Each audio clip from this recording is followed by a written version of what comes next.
Well, good morning everyone and welcome to the show. Today's show is going to involve an F-150. And I say this every time we talk about an F-150. Hold on, just wait. You're gonna wanna watch this because this isn't about an F-150. This is about the fact that you guys are before I get to that, Fernando. Welcome to the show. Thank you. Sorry, I don't know what I was thinking. He was actually underneath the car. Anyway, this show is going to be about keeping that car longer than you might anticipate it. This is a 2008.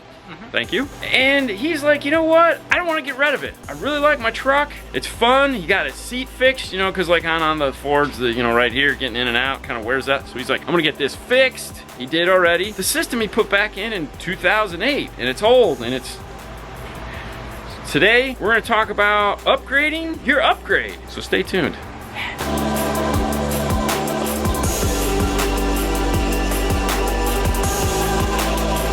2008, 2009. Who can remember that time frame? Fernando, what were you doing back then? 2008, 2009. Oof, I don't know, man.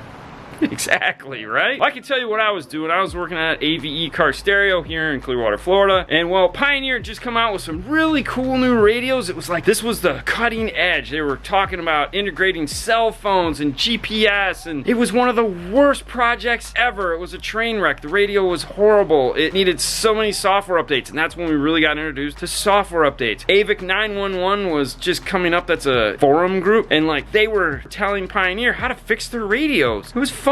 No, it wasn't. It was fun at all. Well, this has a system in it from back then. So let's take a look and see what he's got and show you guys some classic car audio in the meantime, right? Oh, goody. One of the brands everyone just talks about nostalgically, and they make some really nice products right now, is Infinity. The Infinity Kappas. Ooh, who doesn't love that? These are the reference. It has this nice dome tweeter, but if you can kind of see, where's the tweeter facing? It's facing the floor. So it's not doing anybody any good. But up here, we have the factory tweeter. What we have is a coaxial mounted down here, a factory tweeter here. Yay! This somebody has already cut out. If you've seen one of these trucks before, there should be a piece of plastic that attaches to the door. And it kind of looks like there might have been a 6.5 here at some point. I don't know. Either way, we're gonna make some new brackets for these, and we're gonna switch them out for some focal access, which once we get over the bench, we'll take a look at and show you all the cool little pieces that they have. Next thing on the chopping block is that Pioneer radio. This is the F900BT. Looking at the install, when it was put in, they didn't properly shim the kit. You have this gap I can see into the dash. The knobs all wore off. I mean,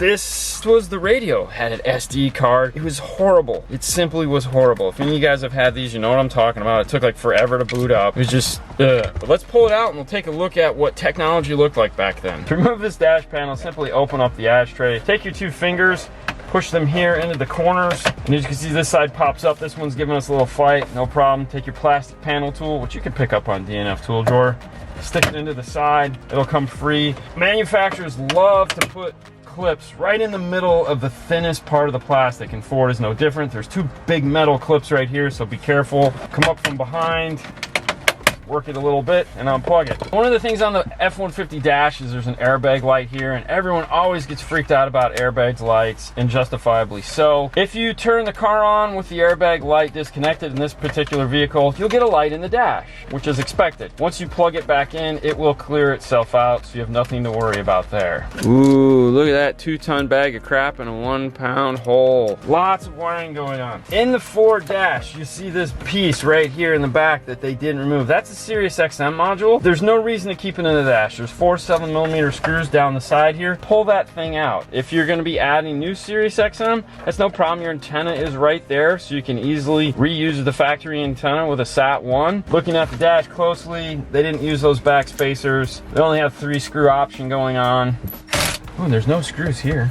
I don't know why there's no screws there. Even back in 2009, they suck. Pull this guy out. Oh. Yeah, look at all this. So much fun. We got our GPS antenna, Bluetooth microphone, maybe steering wheel controls, main wiring harness, RCA harness, and then the USB, wired USB, which is crazy. Pioneer obviously doesn't do that anymore, which is nice. Thank you, Pioneer. We'll be reusing the dash kit. We'll just be fixing it so that it sits in the dash right. Get our harness out of here. They T-tapped in the VSS wire. That was cool. Oh, this is the steering wheel wire. Where did they put that? All right, so they cut the harness. Apparently they didn't know how to repin harnesses back then. I've been doing this a really long time, and I still don't understand why people tape the RCAs like this. Never had RCAs behind a radio fall apart, short out, or cause any issues, and it's just disgusting. Grab a razor knife. Not that we're gonna be saving anything from this install. I mean, look at this, so much tape. Yeah, there we go. Here, cut this one. Ow! Dude, why did they use 12-inch extensions? Somehow the RCAs weren't long enough. If they would remove this, they would have had the room. All right, we got more stuff going on here. What is this? These are our mics. Can we cut this? Oh, that's our backup camera that doesn't work. Why do we have an accessory powering back in the factory accessory? Is this a smart harness radio? So we got an accessory going from the cigarette lighter into the main harness to power the car back up. That's not gonna be good. Oh goody, we're gonna have to figure that out. Then we have a constant 12 volts. Oh my gosh, what the heck is going on here? Backup camera wire. All right, so that's backup camera wire. All right, so the yellow was the reverse trigger. Let's get a 7 and get this out of here. So what is this orange? That was probably for the subwoofer. Right. So I'm assuming they cut off the sub wires, thinking they were something else. Oh, you know what? I get it. They were using this to power up the cigarette lighter. This is capped off. They were using the accessory from the radio to power up the cigarette lighter, probably so that the lighter would turn on and off with the key, because this is going to be constant 12 volts.